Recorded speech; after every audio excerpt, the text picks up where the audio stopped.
What's up guys, Duarte here with another Marvel Strike Force video, and today we are back for another Alliance Wars Daily, and this time we are against the Legion of Soul. So we are going to take a look at the war attacks I did, the war defensives I did win, if I win any, and then we are going to take a look at the layout of the enemy and see what they did good and what they could do better. And overall, this video is to give you more confidence on your attacks in Alliance Wars and some teams that you might not be using and that can be quite decent for Alliance Wars. So if you find the video helpful, make sure you share it with your friends on Facebook and Discord. If you're new to my channel, I hope you consider subscribing for more Marvel Strike Force content, and make sure you smash that like button, that always helps. So let's get started. Let's take a look at the attacks I did, and then let's take a look at defensive wins and so on. Okay, so for the first match we have the X-Force against Mercenaries, and let's see if I learned something from the tips you guys gave me on the other video. I think so, but I'm not exactly sure, and of course my ISO 8 is still very trash for Alliance Wars, but we'll see. Okay, so I mean ultimate, obviously I only get bullseye under 50%, which is bad, and I also don't have the T4 on X23 passive, so she's not as effective as she usually is, and Cable just died, so that's the reason why you always want to have a Deadpool with higher red stars and also with higher gear compared to Cable, so he doesn't get focused. But we are doing some nasty damage. Taskmaster is gone already. Now ultimate from X23, she clears up Merc LT, but I mean these mercenaries were so low that obviously this was going to be a very easy fight, but that's what matters.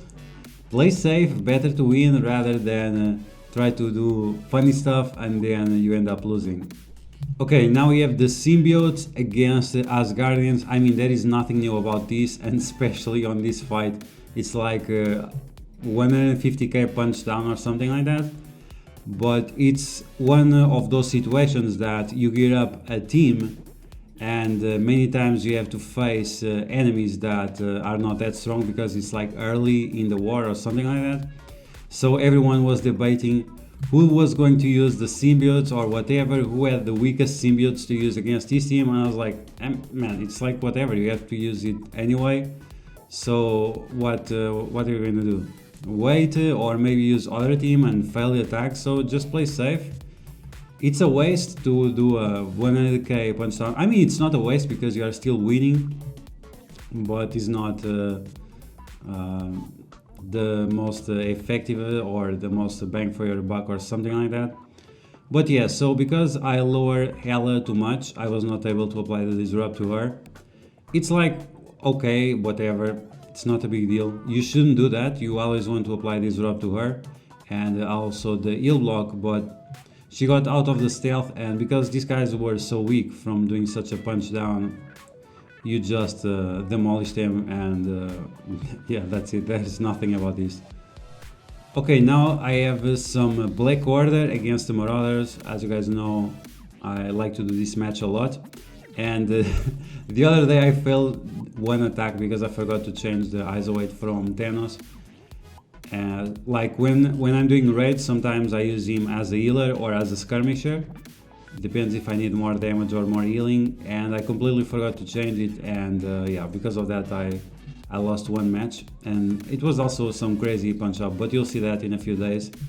So this one, as you guys know, like fairly easy. You can punch up 100k. I don't remember exactly how much this was because I only remember to record when the match was already on, and but yeah, you can punch up very easily 100k.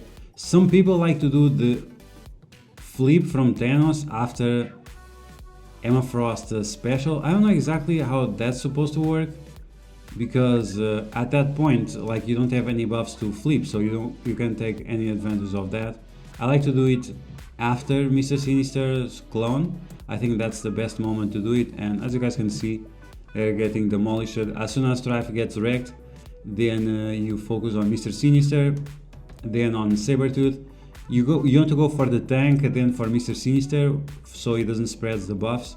And then you want to go for the damage and single out Emma Frost, so you can finish her off on a 5v1. And yeah, so I think this team was actually like 50k punch up or something like that, but they were all over the place in terms of the stats. It was like Emma Frost, Mr. Sinister had the most stats, and then the other ones didn't add so much.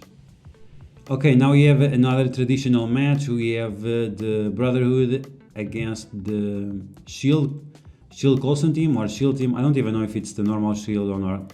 Didn't pay attention to that. But right now I changed this team. So this is the OG Shield. So this one is so easy to win. It's ridiculous.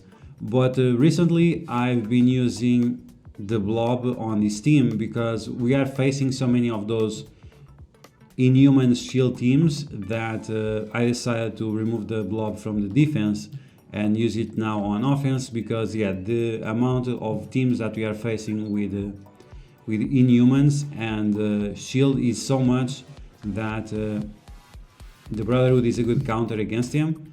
And if you face so many, you will not have enough Black Orders to use on all of them.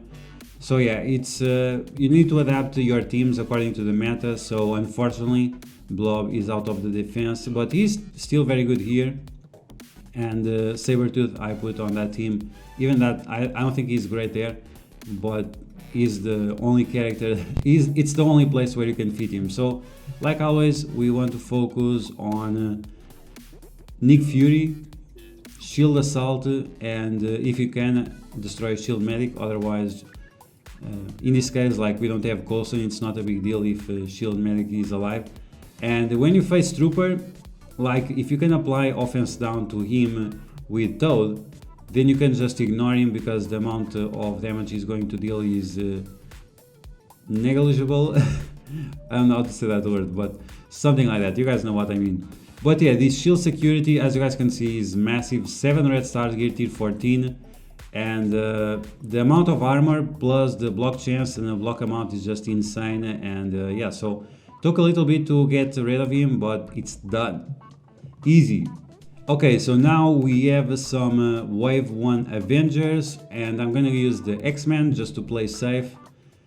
Now, this is not you can punch up 100k on the Wave 1 Avengers with the X-Men, but that Captain Marvel was a little bit big. As you guys can see, she's gear tier 14. She is Brawler, which is nice on the Young Avengers, but on this team I don't know exactly if it's the best option. It's not like she has many options either way, but anyway. So we have this very unbalanced team, so we can already expect that it's going to be an easy W against these Wave 1 Avengers. If they don't have a big Hulk or a big Captain America or something like that, it's not too much. It's not something you have to worry about. And even that Captain Marvel was big, because we have that early defense sub from Colossus, it's not that big of a deal. And now we have all those negative effects, but that's fine. We're going to throw them all away with Psylocke if we can, if we had the chance of that, because you know this is going to end up very, very soon. That Cyclops is charging his laser to destroy, but as you guys can see, something unexpected happened. Phoenix got stunned, but is it really relevant? Not really. And at this point I could use the ultimate from Beast, but it's like unnecessary. All of them have defense down and Cyclops is ready to go. So yeah, there is like, this team is way too OP, and I really understand why they want to remove Beast from this team and put it elsewhere, because right now, as you guys can see, like just Cyclops, Colossus and Phoenix alone do so much work, is just irrelevant, the other characters. Okay, so we have another match against the Shield team, this time with Agent Coulson, and I'm using my Supernatural. People still don't understand why I use this team, like just try it. Just try it, this team is insane. And yeah, as you guys already saw from other videos, it's very, very easy. Even like now I'm using Loki here, and Loki supposedly reduces the resistance of the enemies, but it's still not enough. They still have way too much resistance. So yeah, it's not great. But what you always want to do is to make sure you stack up as many negative effects as possible on one specific character. I was trying to do it on Nick Fury, but because I killed one of the minions, the shield security taunted, so that's something you want to avoid. And what's his name? Doctor Strange is so weak that he has like 3 red stars. He's so weak that he's not able to flip anything. So he really needs that skirmisher level 5 one day, not right now. So we revive Loki, and this is a good team of this, one good thing about this team. You can revive characters, and you have the Gregs to turn rewind, and whenever you apply negative effects, you are also turn rewinding the enemies. Loki summons all those clones. We have the special from Doctor Strange once again, because we are getting all this energy, man. All this energy that is coming whenever a Greg or a clone from Loki dies. It's ridiculous. And as you guys can see, like, it wasn't my fastest run, but it was still pretty good, under 2 minutes. So yeah, guys, just try out this team. This team is amazing.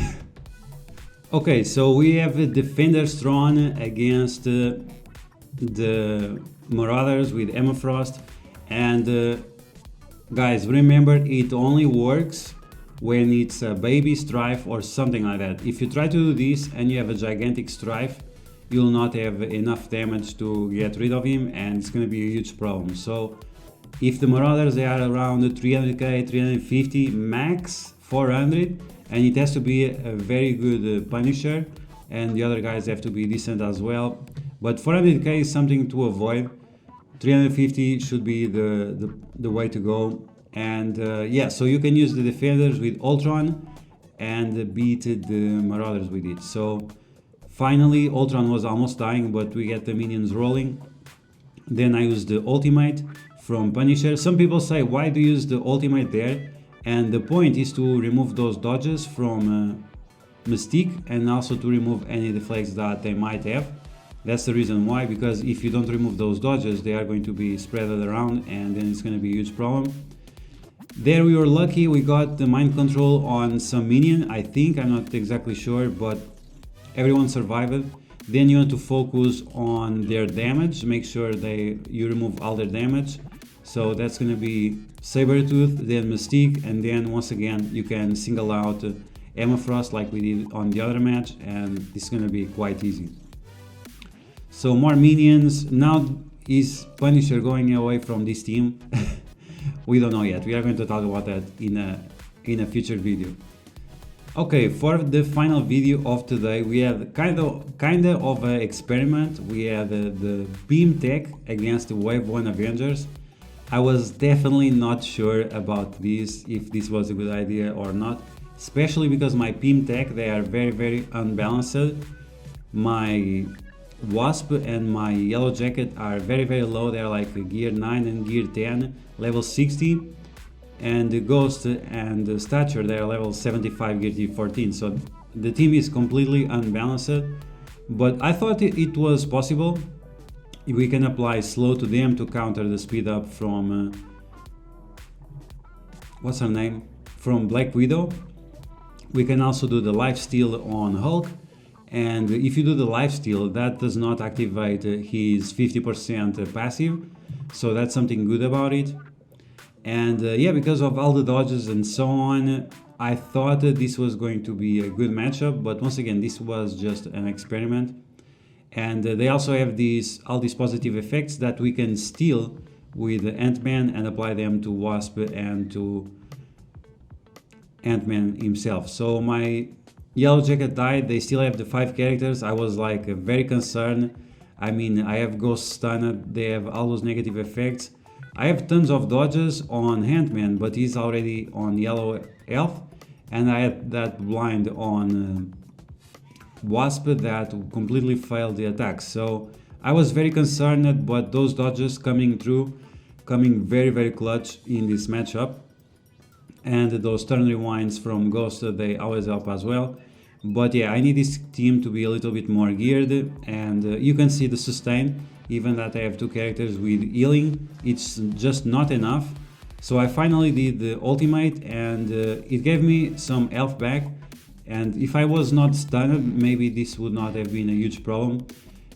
But yeah, unfortunately, like this team is so good with skirmisher and striker and so on that it's hard to consider having the extra sustain from all of them at healer. But I guess when the team will be more balanced, it will be okay. But so far, it's a possible, it's a possible counter for the Wave 1 Avengers. But as you guys can see, we didn't have the Captain Marvel or Agent Coulson or something like that. So it depends of the matchup. I still have to do more tries, more experiments in order to make sure that this team works out very well, because right now it's a very it's a interesting team to say the least. Okay, so now let's take a look at the defensive wins, if I have any, in my room to see how it went. So my mercenaries, they got demolished by a 70k punch down from the X-Force, so that's pretty good, and you can see that X-23 carried the team, so that's to be expected. Then we have the Fantastic Four, they got demolished by Fantastic Four with Namor, 100k punch down, so not much to expect from here. Then we have the Young Avengers. For now, they got demolished by the Brotherhood. This is a very easy matchup, especially if you don't have like 6 or 7 red stars Captain Marvel. This is a super easy matchup, so yeah. If you are lucky and you can one-shot one of those early on, Pyro or Toad, you might win, but with the Blob it's not so easy, so it was to be expected. Now we have our first win, and this one is quite surprising. We have Inhumans against Dr. Octopus, and this was a minor punch down, just 15k. So yeah, that was quite surprising, and they were only able to take care of 2 characters. So that was pretty good. And we have another one here. And the people really, whenever you see a team that has Gear Tier 14 characters, you cannot expect to go there with Gear Tier 12 characters and win. If you do that, you are just naive. The difference between Gear Tier 12 to Gear Tier 14 is just huge.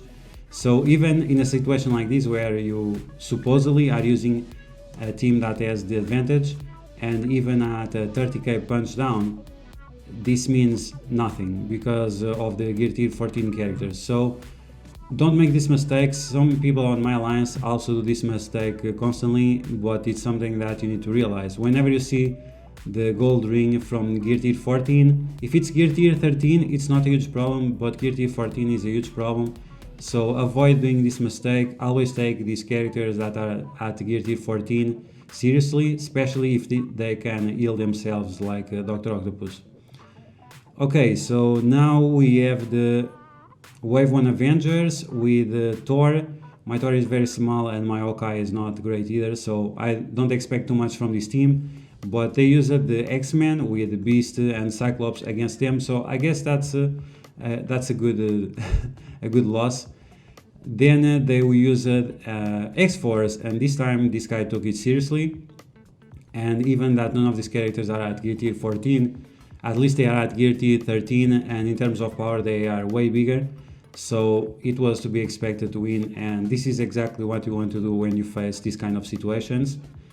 Then we have my Marauders against the Brotherhood. This guy has Striker, and he has the ISO 8 I suggest, apart from here on Call Obsidian. But healer on Call Obsidian is fine, so great job. Hopefully he's one of my viewers. And then we have Aimtron against the Guardians with Shuri and Sif. It was to be expected. They cannot dispel as fast as these guys can apply negative effects. And with these characters all at Gear Tier 14, especially Graviton, he is massive at Gear Tier 14. So yeah, it was expected to be an easy win. So great job with there. And then we have my Inhuman Shield against the Black Order. And this Black Order is not that huge. So this was actually a great job that the guy was actually able to win. I really don't understand Raider on Proxima and on Ebony Maw. I'm not exactly sure if it triggers with his special. It's something I will have to take a look at, but even so, it's well done, great job doing this. And I think that's all. So only a few wins thanks to Dr. Octopus. Soon you'll be 7 yellow stars, so hopefully you'll be providing way more wins than these ones. So let's take a look at the enemy's layout and at the score and see how my alliance did and what their layout looks like. Okay, so in terms of layout, they have the cargo bay on top, then they have the bridge, and then the reactor. That's fine, just we need to pay attention to see what they have under it to see if it makes sense or not. So under the cargo bay they have the hangar. That's okay, I guess, not a huge problem. I would rather have the security or something like that, so you have multiple buffs on that situation. Then we have the barracks in the middle, that can be okay, depends. Then the engineering on the right side of the second lane, and that gives defense up to the reactor. I don't think this is very important, and to be honest I think the engineering is very overrated. Most of the teams that are on defense, they already have their own defense up. Very few don't have. So one of the things that my alliance does, and once again I think it's super overrated, is to focus early on the engineering. But once again, if you are facing Marauders or Black Order or any other team, like there are so many teams, the Wave 1 Avengers, there are so many teams that already start with defense sub, that focusing so hard on the engineering is kind of pointless because they already have defense sub. So in my opinion this is not a great bonus room. I think it's super overrated, and on my Discord I will probably change the suggestions I have there to make more sense of this very overrated, at least in my opinion, room. And the engineering is defending the armory, so I guess once again it's not that important for most teams. And then on the middle we have the security. The security is fine, but I think it's a great combination is to have the security together with the reactor. Those two negative buffs, they are very dangerous. Or you have the cargo bay with the security, so you have insane amount of buffs on both of those teams. And finally they have the med bay in the corner. That's fine. I think the med bay is a very important room, very underrated, unlike the engineering, but those are opinions. You can make your own. I think having less 40% HP is way more important than one turn defense sub at the start of the match, especially when most teams already have early defense sub. But hey, that's just my opinion. So yeah, so in terms of the rooms, I mean it's okay, it's not super great, it's not like the maximum optimized, but I would say it's like 60%, 65% good. So they did pretty well against us. So let's take a look at the score. And in terms of the score, defensive wins, we have as you can see 10, 14, 16, 18, 20, 25, 26, 27, 28, 29, 30, 31, 32. 32, not bad, more than one per player. That's a good average. In terms of the enemies, they had 10, 14, 15, so that was pretty bad. So it means we were more effective on our attacks, and they had a lot more fails, but probably this was their day off on attacks. So let's take a look at the attacks. So they actually use all the attacks, and some of them use 3 charges, so that's quite surprising. They took until the last energy to clear our entire rooms. And in terms of people that didn't attack it, they only had 1 with 7, so that's not terrible. In terms of our scores, one player used a 10, that's surprising. So he used the pack of shame, probably failed 1 attack. So I'm down here with the attacks I felt they were good enough. I used only 2 extra attacks, and then I used just the timer attack, so I did 8. So overall we did pretty well. We had some problems early on. Those 13 wins could have been only 10. People look very down on that situation. I mentioned before that just because characters are low health or because they are only 3 or 4, you can't look down on them if they are gear tier 14, and if your team is like gear tier 12. So that's something that you really can't be too confident about, and yeah, you should always play safe in Alliance Wars in case you want to win. So yeah guys, that's gonna be the video. I hope you guys enjoyed the Secret Warriors against the Legion of Souls. If you like this video, like always, you know what to do. Smash that like button like a boss. If you found the information on this video helpful, make sure you share it with your friends on Facebook and Discord. If you're new to my channel, I hope you consider subscribing, and I'll see you guys later.